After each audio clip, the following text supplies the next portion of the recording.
Birthday wishes do come true as Elias Pettersson continued his return to form in tonight's revenge win versus Calgary that featured two young stars shining brightly, which are going to have the NHL terrified of what this defenseman and future franchise star can and will do this season. We're going to be breaking down all of that in this episode of Canucks Digest, but first make sure to hit that subscribe button and click the bell icon so you don't miss any updates surrounding the Canucks as we head into Bo Horvat's return to Vancouver against the Islanders this week.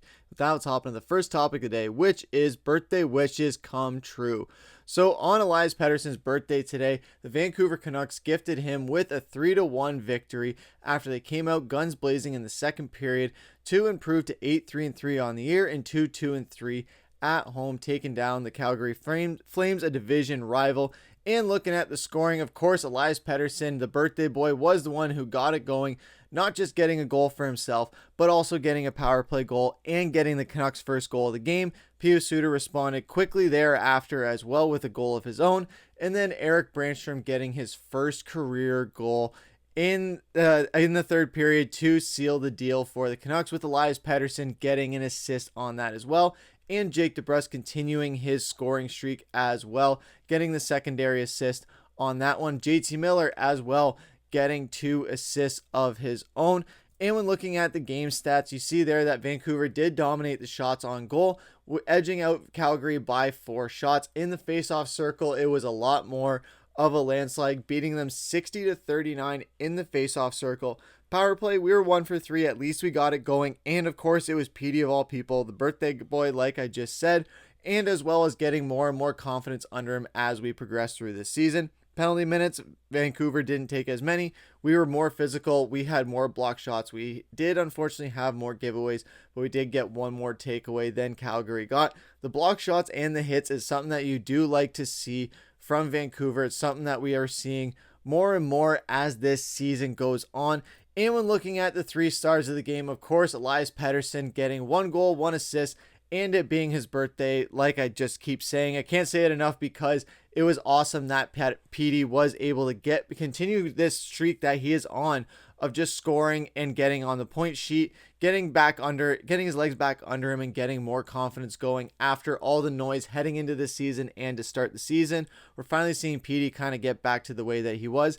And he's playing a bit more physical. They said it on the broadcast too, and I even noticed this early on in the game, where with Petey playing more physical, you can tell that he's playing a bit more confident. Yes, there were some scenarios where he had the puck and maybe just waited a bit too long before passing it when he could have just shot it. But other than that, he was playing a lot more physical, which meant that he was having a bit more fun out there. He was getting more involved, and it was just going to be a matter of time before he got that goal that he did tip in on the power play. Erik Brannstrom as well getting a goal and an assist, getting his first goal of the season. It was a really big moment for him. Petey even went and got the puck for him so that he could save it for his trophy case. And then JT Miller, of course, getting 2 assists for 2 points, getting even more on the season total. And it was a historic night for Elias Pettersson and JT Miller as well, with Elias Pettersson getting into the top 10 in all-time franchise points, joining elite company with the likes of Henrik Sedin, Marcus Naslund, and many others. And JT Miller as well, the record that he jumped into was the top 10 in all-time multi-point games in franchise history. These two guys make up the 4 horsemen, I guess you would say, of this Vancouver Canucks team, with Elias Pettersson, JT Miller, Quinn Hughes, and Brock Boeser, the latter of which unfortunately is not with the team right now because of that concussion. Hopefully he is going to be back soon. But these 4 guys are the main keys to victory for the Vancouver Canucks, and they helped us get the victory tonight. Of course, JT Miller just continues to be that leader and just that goal scorer and just aggressive. He was really aggressive tonight. It was awesome to see him just flying in there like a bat out of hell, making sure that if he wasn't getting the puck, he was at least laying the body and making sure somebody was getting hit. Petey also, like I said, he had a solid game. Jonathan Lekkerimäki and Erik Brannstrom had great games, which we're going to get to in a second. And some other takeaways from the game as well that Canucks Army had that I definitely agree with a lot of them as well. Back-to-back 2-point games for Elias Pettersson. Awesome to see he's getting more confidence. Jonathan Lekkerimäki, solid debut. And Kevin Lankinen as well, another great games. And a career-high 14 face-off wins for Elias Pettersson, which helped boost up their faceoff totals to have over 60, almost 61% faceoff percentage. He played a solid game, a really solid game in the faceoff circle. He was really dominant and came up and showed up and showed out on his birthday. But what do you guys think about the game overall? What do you guys think about Petey's performance, and what do you guys think about the Canucks performance overall in the revenge game that we finally got on the Calgary Flames after that home opener overtime loss? At home, we did get a win at home, so that is even bigger because we have been so terrible at home this season after recently losing to the Edmonton Oilers. But we had a bounce back, and now we are trying to just get back on that home streak where we can just continue winning these home games so that we can get back on the road of being a dominant home team that teams are going to be scared to come into Rogers Arena. But what do you guys think about the game overall? Would love to hear what you guys have to say down in the comments. But that's going to take us into our second topic of the day, which is young guns hit the mark. So coming into this game, we knew that we were going to see the NHL debut of Mark's favorite draft prospect that we have, which is Jonathan Lekkerimäki, being called up from Abbotsford earlier this week. We knew this was going to be inevitable, that he was going to be playing in this game. And as well as we also had some other ones like Erik Brannstrom, who also got his first goal, like I said earlier in this video.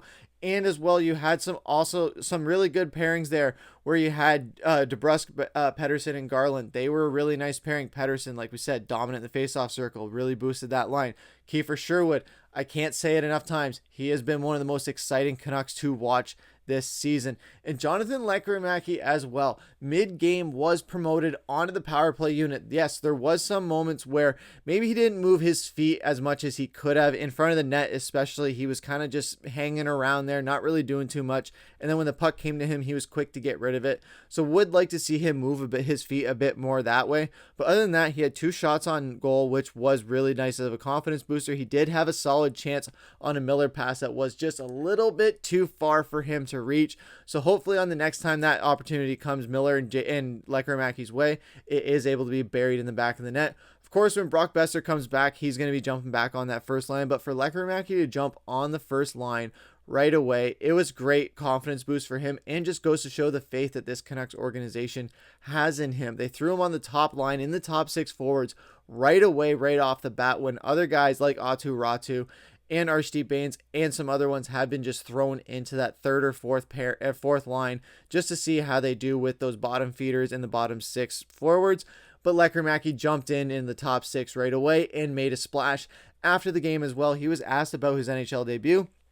He kept it simple, said, "I was a little nervous at the beginning, but felt pretty good." There were some other questions after that as far as his family watching back home, just what the game felt in general, just the fact that they got the win as well. That felt pretty good as well. So he has a lot of confidence going into his next game. Hopefully against the Islanders, we do see Lekkerimäki back up in this lineup and hopefully a staple of this power play unit. And hopefully he does get his first NHL goal in his next game. It would be nice for Bo Horvat's homecoming back to Vancouver to be one where Lekkerimäki makes a statement and has his breakout game. But Erik Brannstrom is also someone who is continuing to have a breakout season. If people want to come after me in the comments for saying this, I don't care. I'm going to say it. Erik Brannstrom has been our second best defenseman this season. Yes, we know Filip Hronek and Quinn Hughes, they're the top defensive pairing. But as far as looking at what he's been able to do on the ice, finally getting on the score sheet as far as goals are concerned, getting another assist as well, and the impact he's had just by blocking shots. He had a big block shot earlier in this game as well. So he is saving goals from happening. He's creating opportunities for guys. He's putting the puck in the net himself.